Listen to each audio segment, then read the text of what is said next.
Olá, está no ar mais um 30 Minutos. O programa é produzido pelos alunos do curso de jornalismo do Centro Universitário Barão de Mauá. O assunto de hoje são as confusões, sonhos e autoestima do jovem. Atualmente é comum rotular gerações e aqueles que nasceram depois de 1990 são conhecidos como geração Z. Mas será que é bom este rótulo? Para responder às nossas dúvidas, está aqui a nossa convidada de hoje, a psicanalista Eliana Pádua. Obrigada, Eliana, pela sua presença. O prazer é todo meu. Eu espero conseguir responder a todas essas perguntas que vocês me fizerem. Obrigada pelo convite. Imagina. Eliana, para começar a nossa conversa, responde para a gente o que é a psicanálise. A psicanálise é uma teoria da personalidade, né? É um método investigativo da mente humana e é também um método psicoterápico. Que usa, né, basicamente, a técnica principal seria a análise da resistência, da transferência, usando da associação livre, que é a parte do paciente, vamos dizer assim. Obrigada. Oi, Eliana, meu nome é Letícia e eu gostaria de saber quais são as vertentes da psicanálise. Olha, basicamente, a psicanálise começou com Freud, né? Acho que todo mundo sabe. E todo psicanalista, mesmo as linhas mais contemporâneas, tem que passar por ele, tá? Então, basicamente, tem a escola inglesa e a escola francesa. Na escola francesa é representado pelo Lacan, por exemplo, e na escola inglesa temos Melanie Klein, Bion, né? Depois do Freud. Olá, Eliana, meu nome é Tasnim e eu gostaria de saber se tem alguma idade mínima para começar a fazer psicanálise. Olha, eu não sei se tem assim, uma idade precisa, tá? Mas crianças muito pequenas já podem começar a fazer análise, desde que a criança se comunique de alguma forma. Né? A linguagem da criança é o brincar, né? Porque tanto que a psicanálise infantil é também conhecida como ludoterapia, né? Através do brincar da criança. Então, crianças muito pequenininhas já brincam, então se já existe a possibilidade de comunicar, é possível fazer a psicanálise. Olá, Eliana, meu nome é Cauê Felipe. Eu gostaria de saber a sua opinião sobre os rótulos que foram dados para as gerações, como geração X, Y e Z. Uhum. A geração Z seria de vocês, né? Depois de 1990, isso, né? Olha, eu acho que rótulo é bom para coisas, né? Para eletrodoméstico, para embalagens de produtos dos mais variados tipos. Para pessoas, eu acho sempre perigoso e complicado, né? Porque se você rotula, você está generalizando. Quando você compra um produto, por exemplo, você espera que aquele produto que você está comprando, que está vendendo aquela ideia dele, que todos daquela marca, que tem aquele rótulo, sejam iguais. Você espera isso. Mas com as pessoas você não pode fazer isso, não é? Porque mesmo que as pessoas façam parte de um grupo, de uma geração, elas não são iguais, né? Essa forma de rotular é uma forma assim, de você generalizar, né? E a generalização ela é perigosa porque é uma forma de você se defender do desconhecido. Então, quando você generaliza e fala, os da geração Z são assim, os advogados são assim, os psicólogos são assim, você está pensando que você conhece todos e não conhece.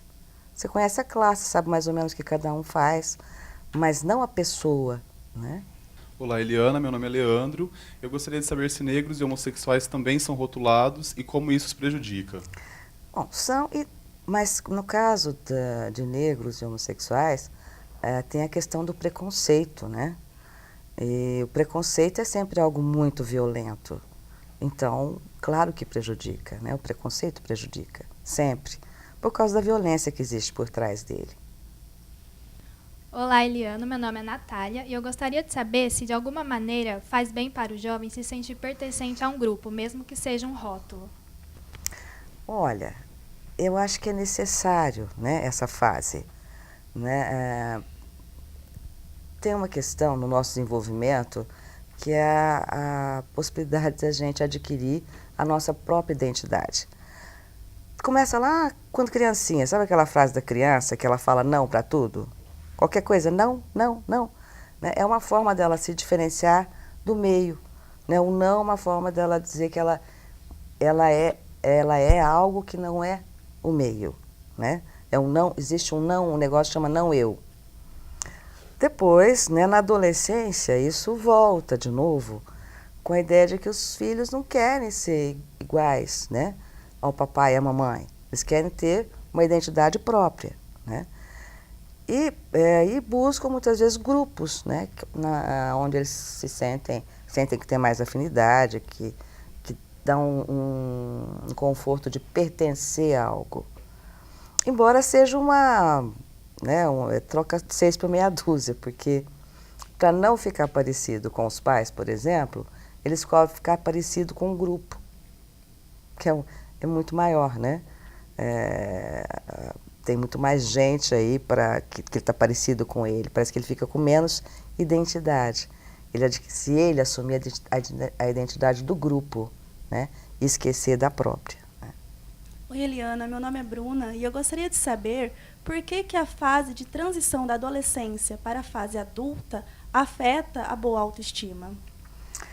Olha, eu acho que afeta na medida em que... Bom, a adolescência é uma coisa muito complicada, né? Você não é criança, mas você também não é adulto. Você é algo ainda que está em desenvolvimento, né? Em transição. E é uma fase que existe uma insegurança muito grande, muito porque às vezes a ambição, né, de ser perfeito, de ser o bacana, de ser o incrível, né, é muito grande. E quanto maior a ambição, quanto mais distante essa ambição está da possibilidade real, pior o adolescente vai se sentir. Não só o adolescente, qualquer pessoa, na verdade. Né? Se você quer ser um gênio, ser apenas inteligente não é nada. Se você quer ser uma Gisele Bündchen, ter uma beleza comum, ou não ser nem feia nem bonita demais, não vale nada. Né? E o adolescente, muitas vezes, ele quer ser alguém importante para ele, para os outros. Né? E, às vezes, ele acha que para ter essa importância, ele tem que ser muita coisa. Então, e aí qualquer coisinha, qualquer defeitozinho, vira uma coisa monstruosa. Né? Às vezes uma espinha que dá aqui, o adolescente fica lá encanado com essa espinha, como se o mundo inteiro estivesse olhando, né, para aquela espinha dele. Ou um nariz meio torto, ou um dedo, sei lá do que. O adolescente é a pessoa que mais fica procurando, né, esses detalhezinhos que às vezes você nem nota e não tem importância.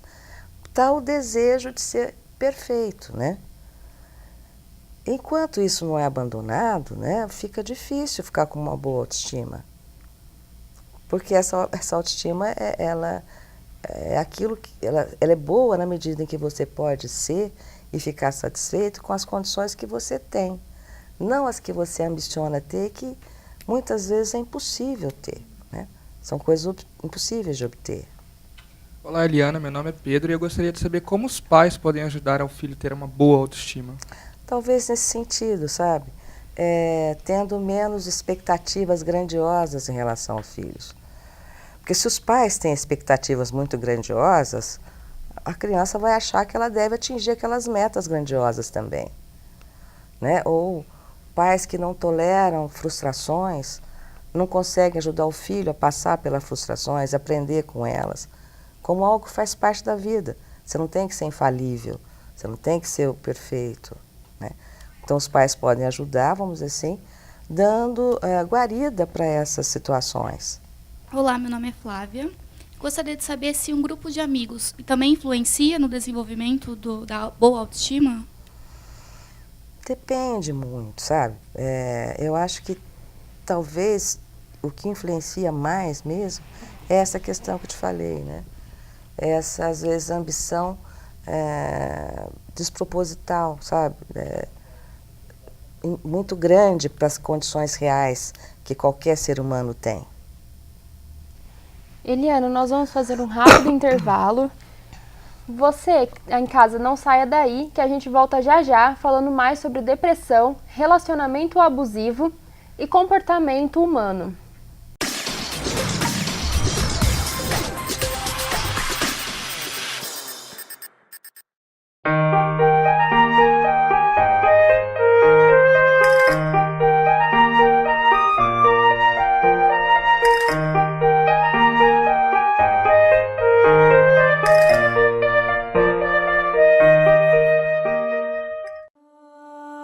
Bíblia, Coríntios, capítulo 13, versículo 4. O amor é paciente, o amor é bondoso. Não inveja, não se vangloria, não se orgulha. Não maltrata, não procura seus interesses, não se ira facilmente, não guarda rancor. O amor não se alegra com a justiça, mas se alegra com a verdade. Tudo sofre, tudo crê, tudo espera, tudo suporta.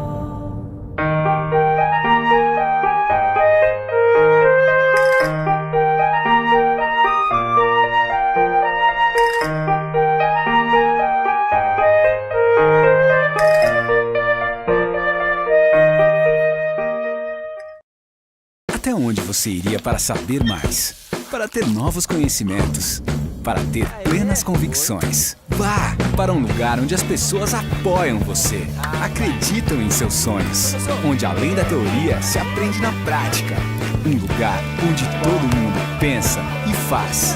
Então faça, faça melhor, faça agora. Vá além, faça Barão. Processo Seletivo 2017. Bolsas especiais para o primeiro semestre.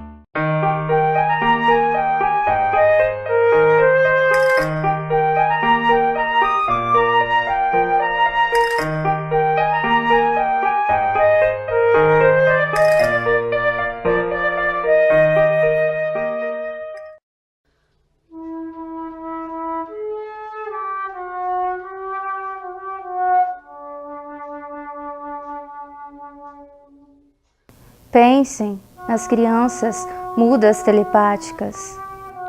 Pensem nas meninas cegas inexatas. Pensem nas mulheres rotas alteradas. Pensem nas feridas como rosas cálidas. Mas, não se esqueçam da rosa de Hiroshima, a rosa hereditária.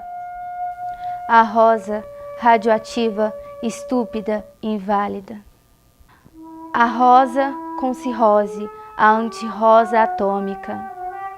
Sem cor, sem perfume. Sem rosa, sem nada.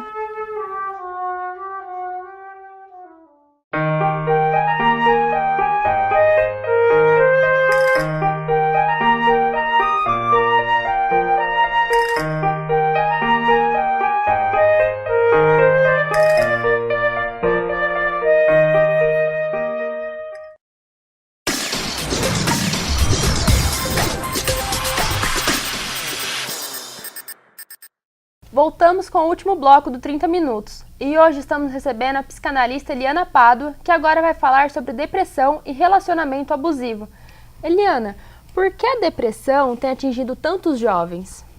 Olha, eu acho que a depressão é o mal do século, então ela atinge, acho que todas as faixas etárias, não só os jovens, né? Todas as outras.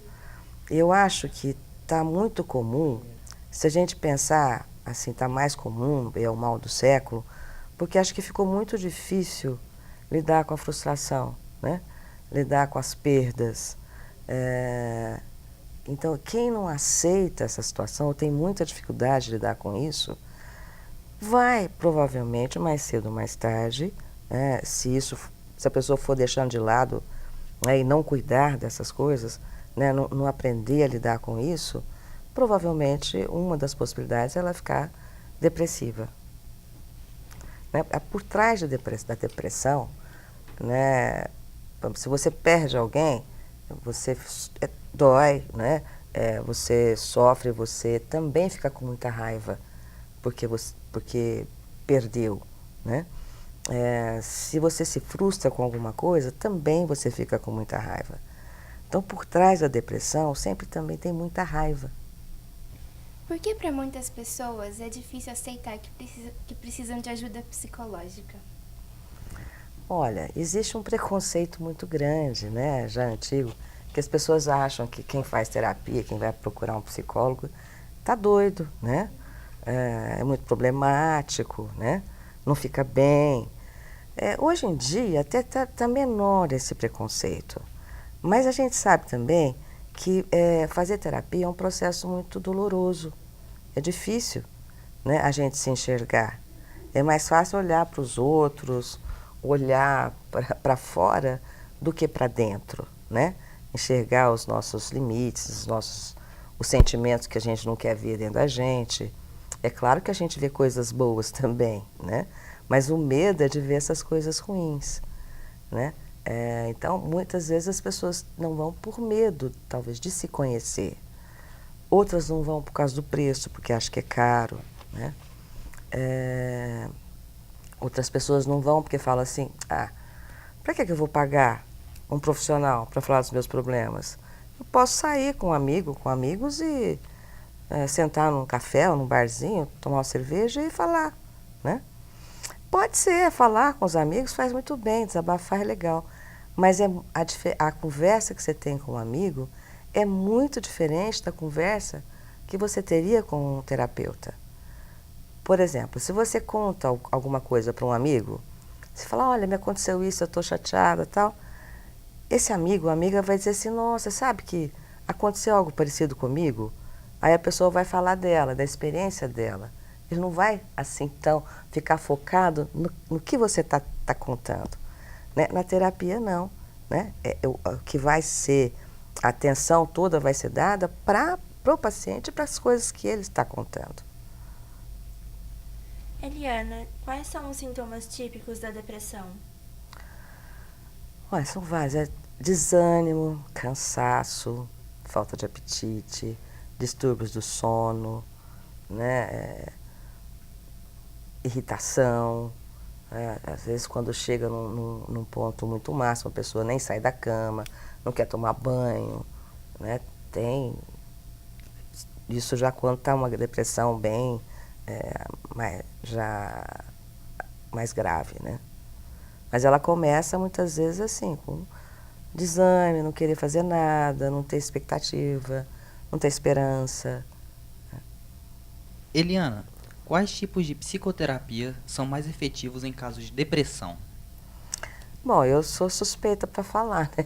Como a minha linha de trabalho é psicanálise, eu acho que seria a psicanálise, né?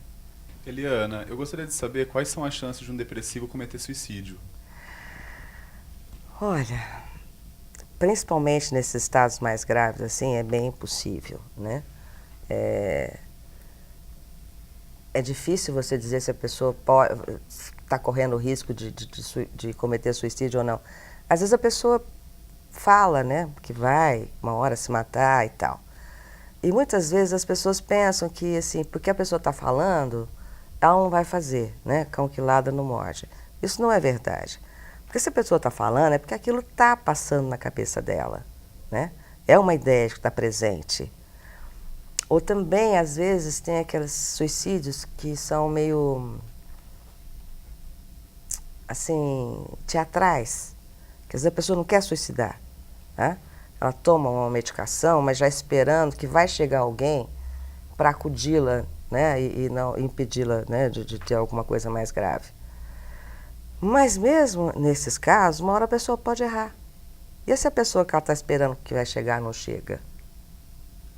Como é que faz? Né? Mesmo assim, mesmo essas tentativas que às vezes parecem teatrais, acho que tem que levar a sério, né? Então, e muitas vezes, assim, quando a pessoa quer mesmo suicidar, ela está com aquela ideia, e as pessoas em volta acreditam e ficam vigiando, muitas vezes ela simula uma melhora para as pessoas distraírem e ela poder suicidar. O que os pais e os amigos podem fazer para ajudar uma pessoa em depressão? Eu acho que, bom, se mostrar, né, amigos, né, se mostrar pais, né, que alguém com quem essa pessoa sinta que possa contar, mas principalmente ajudar essa pessoa a buscar ajuda profissional. Tudo que você não cuida tende a piorar, né?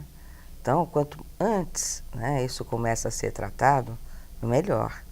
Eliana, como saber que o ciúmes está se tornando uma doença? Olha, ciúme é uma coisa engraçada, né? Muita gente fala assim, nossa, fulano tem tanto ciúme de mim, né? Tipo assim, então significa assim, ele me ama. Não é por aí, né? O ciúme muitas vezes não tem nada a ver com amor, né? Claro que um pouquinho de ciúme dá um tempero, né, na relação, mas é como tempero mesmo. Uma comida sem tempero, ela é insossa. Uma comida com muito tempero, ela fica intragável, né, que é o excesso de ciúme. Tem pessoas que ficam extremamente obcecadas, né, em vigiar o outro, até o pensamento, né?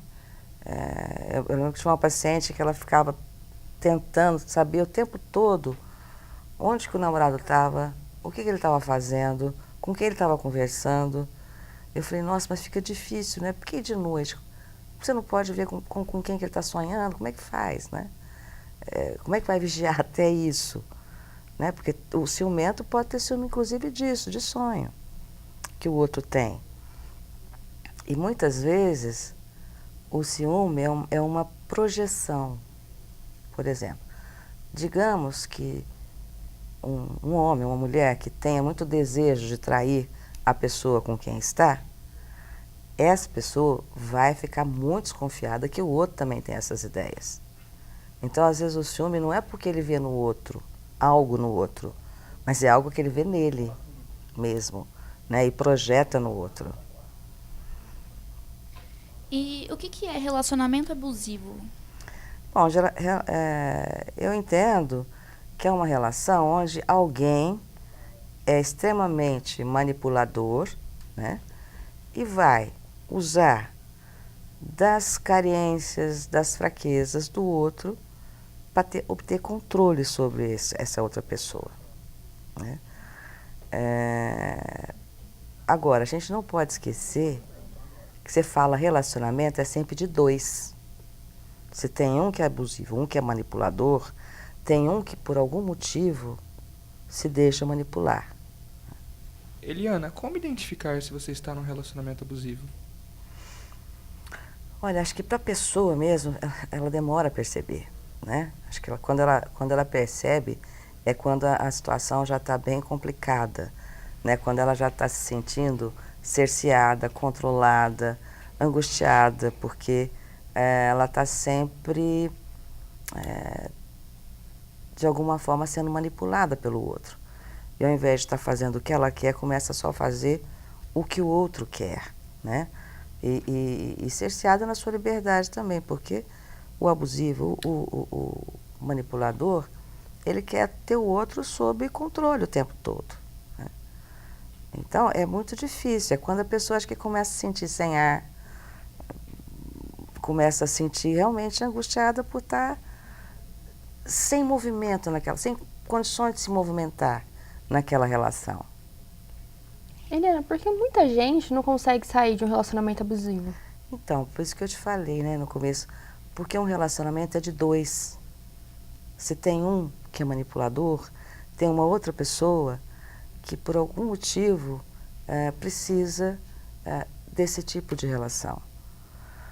Ou porque se ela está sob o controle de alguém, ela não sente que ela tem responsabilidade, então o outro é que assume, né? Mas ele assume isso, só que cobra um preço alto, que depois a pessoa vai sofrer por isso. Ou porque a pessoa tem problemas de autoestima, né? Em que ela acha que só assim, só se ela fizer tudo que o outro quer, que ela vai ser amada por essa pessoa, né? Então,